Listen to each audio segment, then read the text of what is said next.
Pozdravljeni. Na vrsto je prišel tudi zadnji briefing pred začetkom dirke za veliko nagrado Velike Britanije. Poglejmo si skupaj, kaj vse moramo vedeti pred začetkom nedeljskega dogajanja.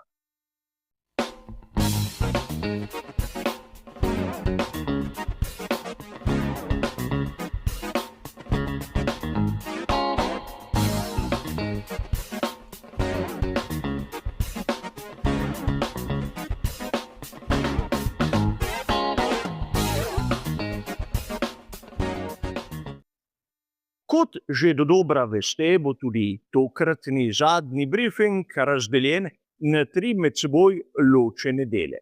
V prvem si bomo ogledali, kaj vse se je zgodilo na sobotnem sprintu in kasneje tudi na sobotnih kvalifikacijah za nedeljsko dirko. V drugem delu si bomo ogledali ritem ter še marsikatero zanimivost iz telemetrije. In na koncu, v tretjem, bom podal kot ponavadi še moje osebno videnje glede možnih strategij. A začnimo s tistim, kar se je danes dogajalo na progi.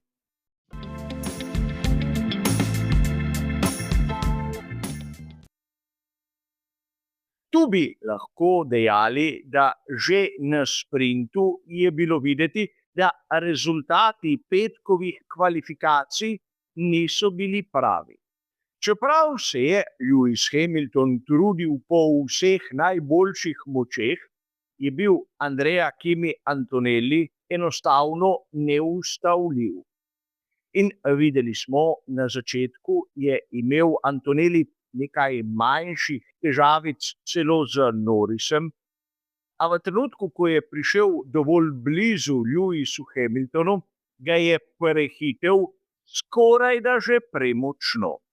Videlo se je, kako je Hamilton porabil celotno energijo v bateriji in je Andrea Kimi Antonelli prišel mimo, bodimo iskreni, z hitrostjo, ki je bila skoraj da 40 km/h višja od one, ki jo je lahko pokazal voznik Ferrarija.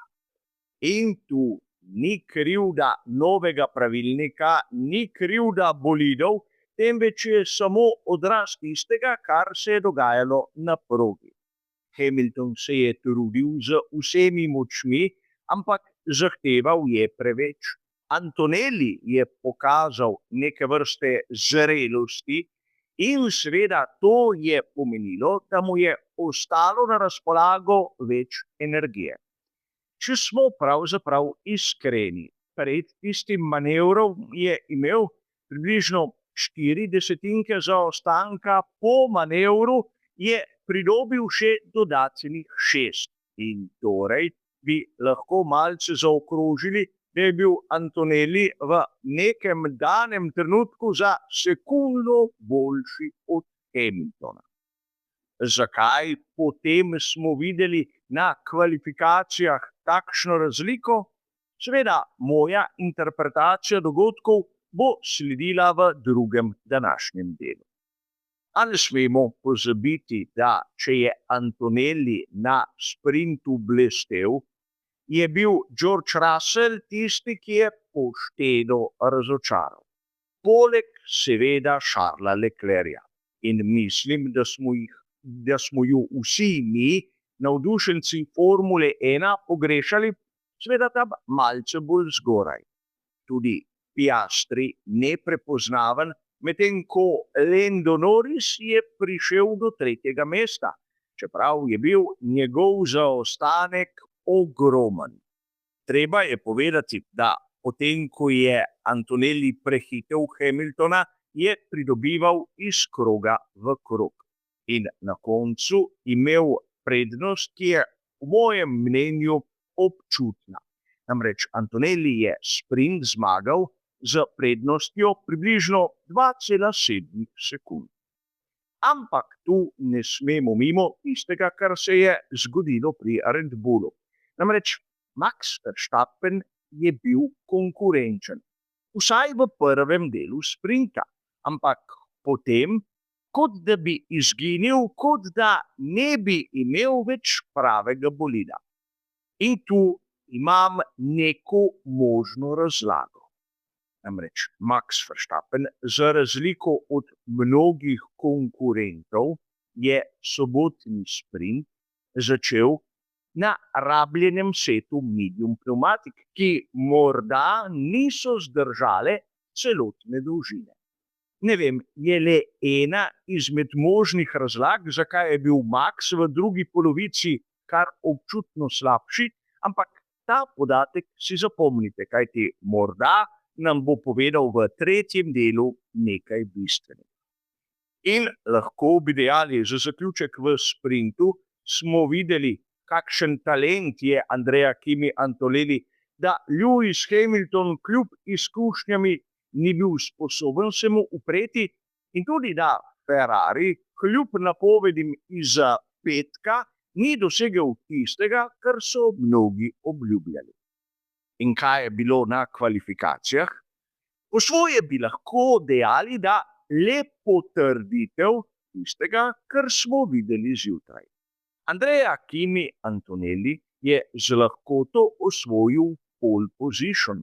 In ja, pole position se podeljuje na kvalifikacijah za dirko za veliko nagrado in ne sprint. Nato smo videli oba Ferrarija, ampak tokrat je spredaj Charles Leclerc, ki v kvalifikacijskem krogu ima tisto nekaj več. Lewis Hamilton ni toliko odzadaj, da bi mu lahko rekli, da je bil slab. Še več konkurenčen je bil tudi v prvem in drugem delu kvalifikacij. Ampak tokrat, nekako pričakovano, Leclerc nekoliko boljši. In tu bi se rad ustavil še pri nekih malenkostih, ki jih je verjetno marsikdo spregledal. Tam v ozadju je bil Lance Stroll boljši od Fernanda Alonsa. Ni prvič letos in verjetno tudi ne zadnjič. Torej, Stroll kot nekako zaničevani element na štartnem razporedu svetovnega prvenstva Formule 1 sploh ni tako slab. In treba je pa povedati, da je bil Franco Colapinto slabši od Valtterija Bottasa. Seveda, Bottas s Cadillacom bi moral biti po vseh kriterijih slabši kot Colapinto z Alpinom. Ampak Colapinto nas zmeraj preseneča. Po drugi strani ne smemo mimo dejstva, da je bil Isaac Hadjar boljši kot sam Max Verstappen, ki se je pritoževal nad pogonskim sklopom.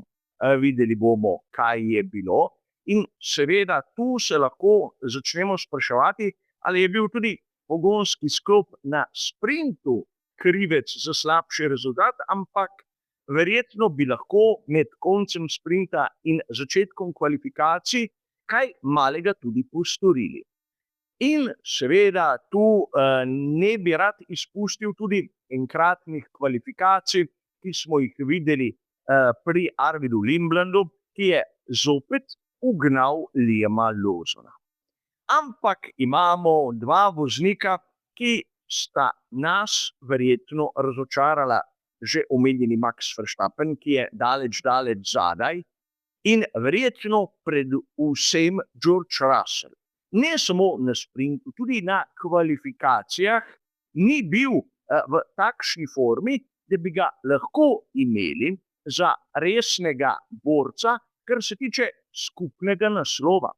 Namreč, če vidimo, kaj je sposoben narediti Andrea Kimi Antonelli, se lahko potem začnemo upravičeno spraševati, zakaj George Russell ni tam vsaj ob njem, če ne že spredaj. Ampak videli smo, da sta bila oba Ferrarija boljša. In tu seveda ne smemo še mimo McLarena, ki iz dirke v dirko potrjuje, da tisti boj z Red Bullom v lanski sezoni je pustil posledice na razvoju letošnjega modela. Namreč ne gre in ne gre, pa lahko se še tako trudijo.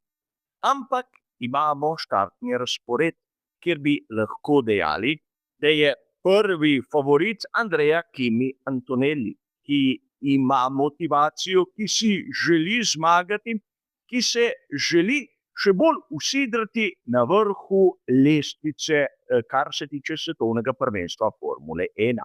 Zmago je že dosegel na sprintu, bomo videli, ali mu bo to uspelo tudi na dirki za veliko nagrado. Ampak tu je seveda sedaj potrebno pogledati ritem.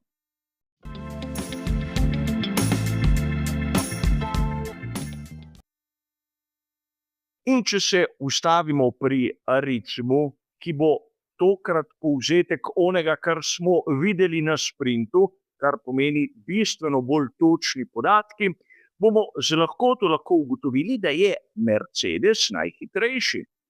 Za njimi vidimo, da se nahaja Ferrari, ki zaostaja približno desetinko in 200 na krog, medtem ko McLaren že 40 na krog zaokroženo.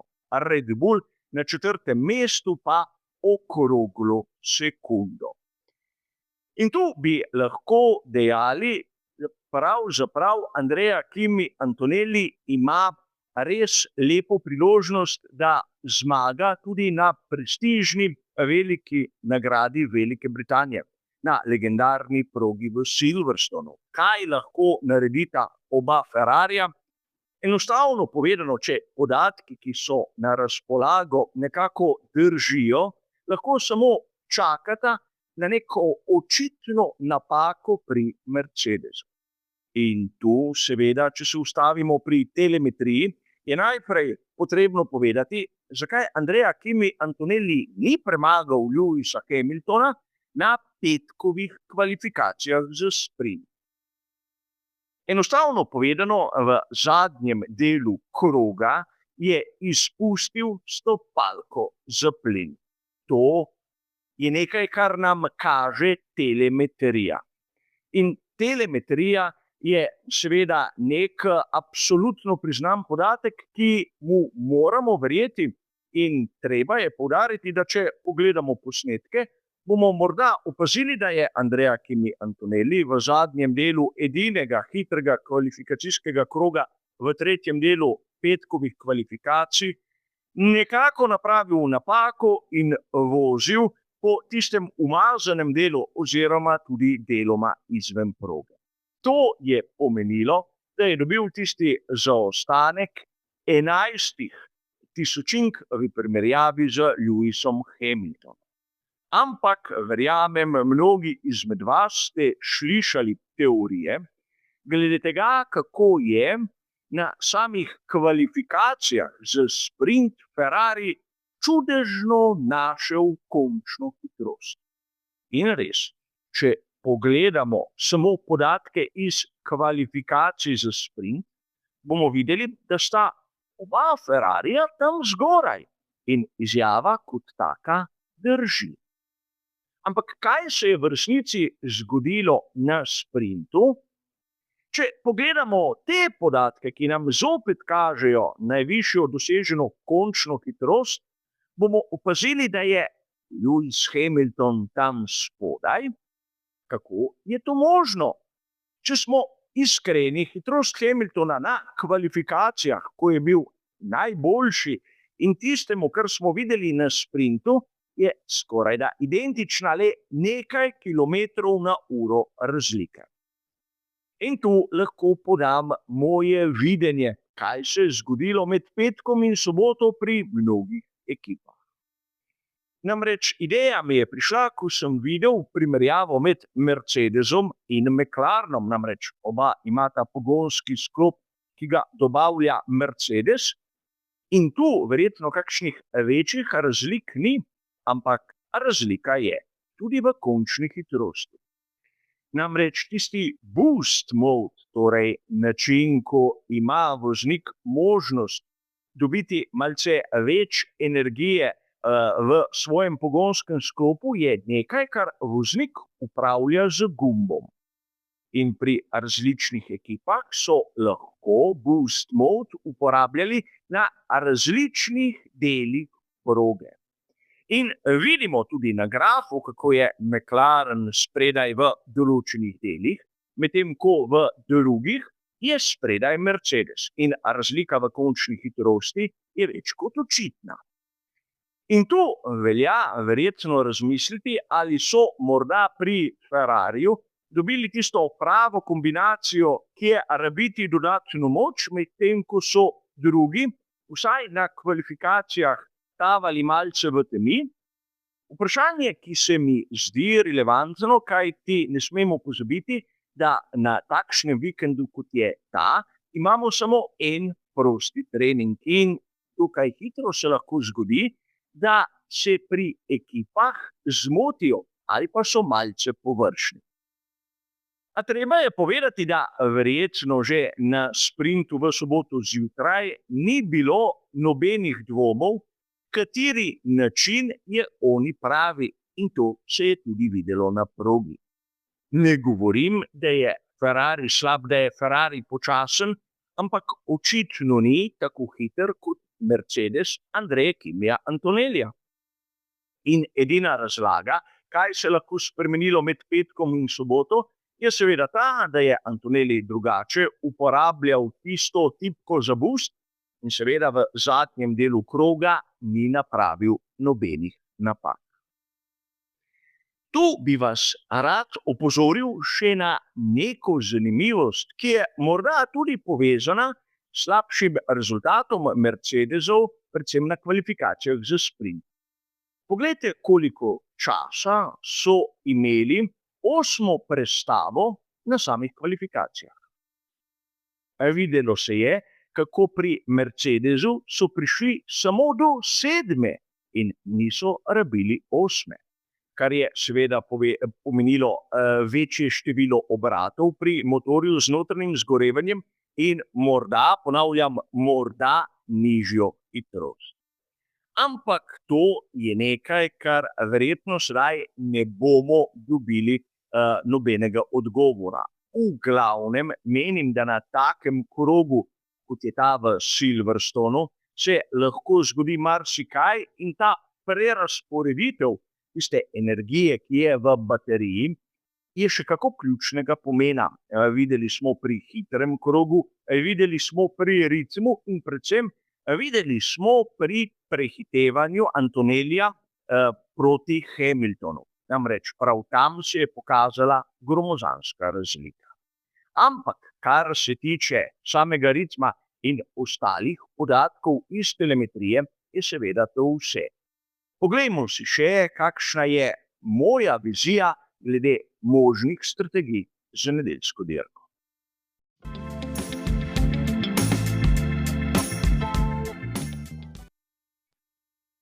Tu, kot ponavadi, moram najprej poudariti, da gre za moje videnje, za moje razumevanje tistega, kar se bo lahko ali pa tudi ne pokazalo na progi.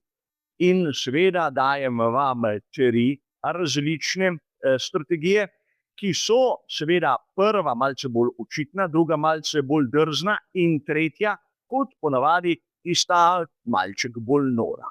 Videli bomo seveda, kaj pravi v Pirelli v prvem srečanju v živo, v ponedeljkovem komentarju sledi podrobna analiza. A poglejmo si. Najprej menim, da je najbolj očitna strategija tista, kjer se začne na pneumatiki medium, odpelje približno 22 krogov in nato nadaljuje do konca 30 krogov na pneumatiki hard. Nekaj, kar verjetno nikogar izmed vas ne bo niti najmanj presenetilo. Imamo variacijo prav te strategije. Začeti na pneumatiki soft, odpeljati 18 krogov in nato na pneumatiki hard še preostalih 34, kar je seveda zopet izvedljivo. Videli smo na sprintu, da so nekateri tudi začeli na pneumatiki soft, čeprav so bili bistveno bolj v ozadju. In imamo še tretjo varianto, ki ima pa 2 postanka. Začeti na pneumatiki soft, približno 12 krogov, nato medium 18 krogov in v drugem delu še medium nadaljnih 22 krogov, kar je nekaj, kar bi lahko uporabil naprimer Max Verstappen. Zakaj to trdim? Na začetku današnjega sobotnega dne je imel na razpolago točno to situacijo, ki ste jo videli na ekranu. In če vzamemo v račun, da na sprintu je rabljen set medium, je tudi ta tretja varianta izvedljiva, čeprav 20 sekund postanka na 52 krogih pomeni, da mora imeti približno zaokroženo 4 desetinke boljši ritem kot njegovi nasprotniki, da pride na cilj praktično v istem trenutku, kot če bi imel strategijo z enim postankom. Sedaj se to splača ali ne, bomo videli skupaj. A kar se tiče našega zadnjega briefinga, je seveda to vse. Hvala za vašo pozornost in nasvidenje.